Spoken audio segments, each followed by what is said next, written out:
Si John Michael Dimitrion at Julian Baldueza Dimitrion ay mag-asawang Pinoy na nakatira sa Hawaii. Sila ay napakayaman, may malaki at magandang bahay na may view pa ng South Pacific, mga luxury cars, mga mamahaling mga gamit at umuusbong na real estate business, at sila ay kilala na God-fearing na mag-asawa ng komunidad.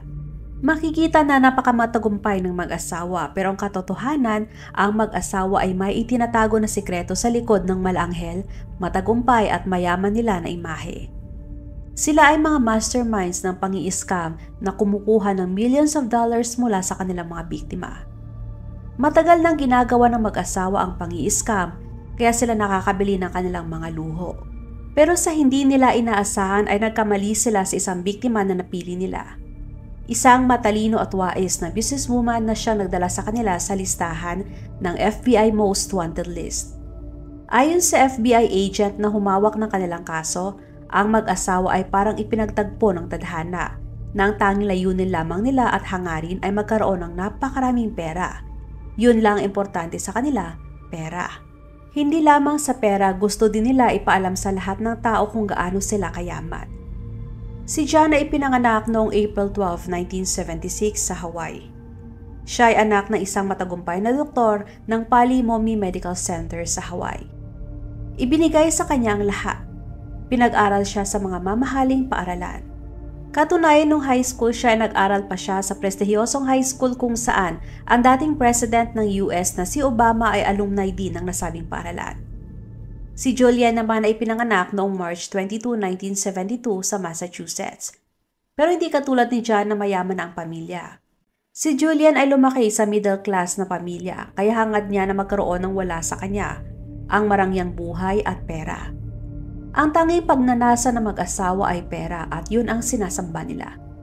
Pinasok nila ang relihiyon dahil naniniwala sila na itinalaga sila ng Diyos na maging mayaman. Kaya the more na nananalangin sila, the more na magiging mas mayaman sila. Inilalarawan ng FBI agent ang mag-asawa ng mga walang puso at napakasinungaling. Maituturing din sila ng mga con artists dahil magaling sila makipag-usap sa mga tao at magaling silang mangkumbinse. Isa sa mga bagay na naisip ng mag-asawa para mabilis sila magkapera ay ang light bulb o bombilya. Pinaniwala nila ang mga tao na ang bumbilya na naimbento nila ay nakakatulong sa paglilinis ng hangin at nagpapagaling ng mga sakit. Hindi lang yun ang ideya nila para makapanloko pa ng ibang tao.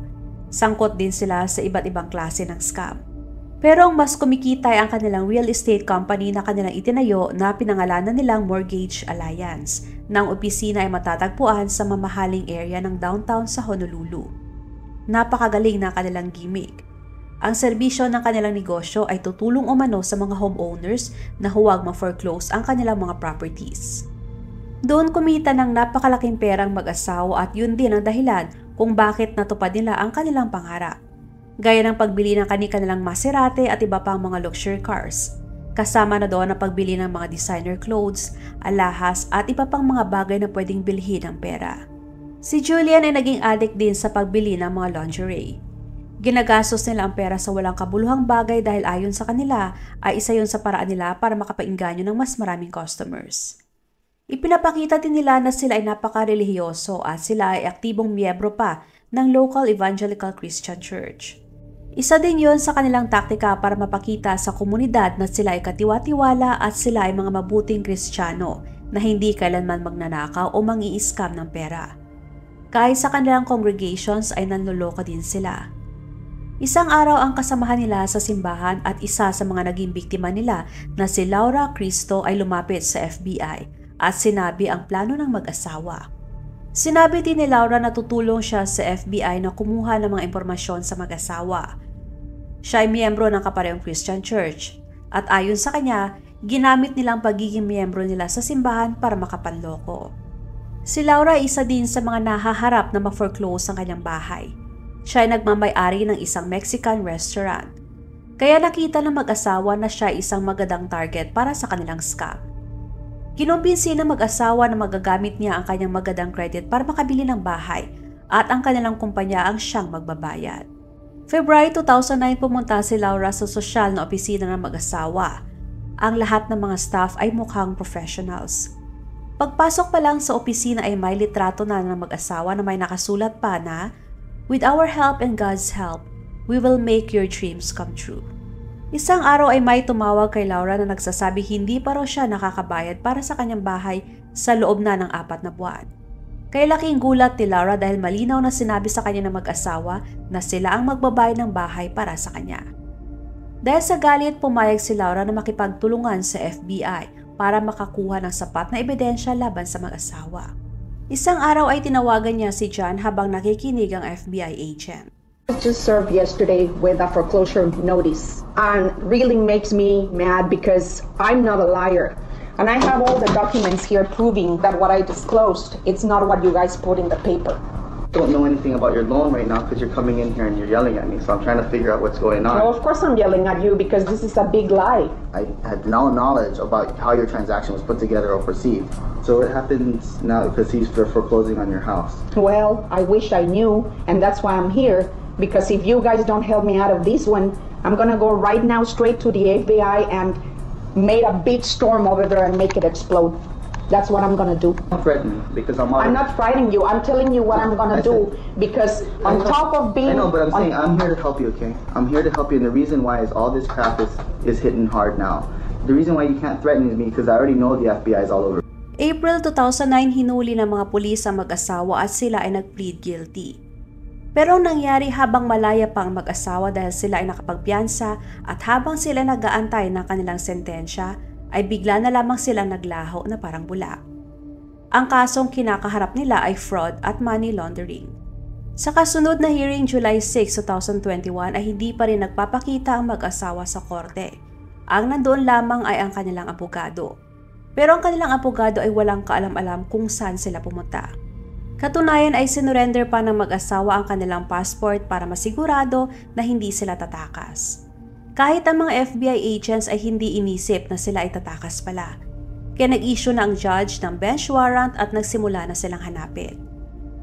Tiwala ang FBI agent na mahuhuli sila ng mag-asawa dahil alam niya na wala nang natitirang perang mag-asawa at wala rin silang passport. Nilibot nila ang buong Honolulu at Oahu sa pag-asang mahahanap nilang mag-asawa. Namigay din at nandikit sila ng mga wanted posters sa kahit saan. Sinuri din nila ang mga flight records mula Oahu ngunit wala sila nakita na may record na umalis ang mag-asawa. Kaya humingi na ang agent ng tulong sa media para ipalabas ang mga mukha ng mag-asawa sa TV pero wala silang natanggap na magandang balita. Katunayan na ibang FBI agents ay naisip na baka napakamatay na nga ang mag-asawa. Isang araw ay may tumawag sa FBI na may nakakita umano sa mag-asawa sa Target sa Niles, Illinois. Pero may isang importanteng tawag mula sa informant na tumawag sa FBI agent. Ayon sa informant, ang mag-asawa ay sumali sa anti-government group na tinatawag na Sovereign Citizens na isa sa mga miyembro ay sina Terry Nichols at Timothy McVeigh na mga kasabwat ng Oklahoma City bombing. Ang iba pang mga miyembro ng Sovereign ay ang mga bumaril din sa 2 Arkansas police sa panahon ng traffic stop. Ang Sovereign na ito ay hindi naniniwala sa batas at involved din sila sa iba't ibang klase ng financial frauds. At nagawa din sila ni John na maloko. Ayon sa kanya, kapag maging Secretary of Treasury siya ng bagong Republic of the United States na kanilang itatayo ay makakayanan nila ang gobyerno ng US. Kaya tinulungan sila ng Sovereign na makalabas ng Hawaii gamit ang isang chartered plane. Pinalabas nila na si John ay isang pasyente na dadalhin sa mainland samantalang si Julian naman ay nagkunwaring nurse. Nakasuot pa si Julian ng scrub suit sa area kung saan ay labas-pasok ang mga private jets. Si John naman ay nakahiga sa stretcher na may nakakabit pa na IV. Mula Honolulu ay lumipad ang mag-asawa papuntang Utah at saka sila dinala sa sekretong hideout sa Alabama. Pero simula nun ay wala nang may nakakaalam sa mga sumunod na nangyari sa kanila. Magpahanggang ngayon ay wala pa ring update sa nagtatagong mag-asawa. Pero marami ang nakakita sa kanila sa Florida, San Francisco, Oregon at kahit nga sa Pilipinas. Sa kasamaang palad ay hindi sila mahuli-huli. Pero naniniwala ang mga FBI na isang araw ay mahuhuli din sila at mabibigyan ng hustisya ang mga pamilya na nawala ng bahay dahil sa kanilang panloloko. Magbibigay din sila ng $10,000 na pabuya sa kung sino man ang makakapagturo sa mag-asawa. Huwag mag-atubiling ibahagi inyong mga saloobin at komento. And please huwag kalimutang mag-like and subscribe sa aking channel kung hindi mo pa nagagawa. Magkita-kita tayo ulit sa aking susunod na video. Maraming salamat!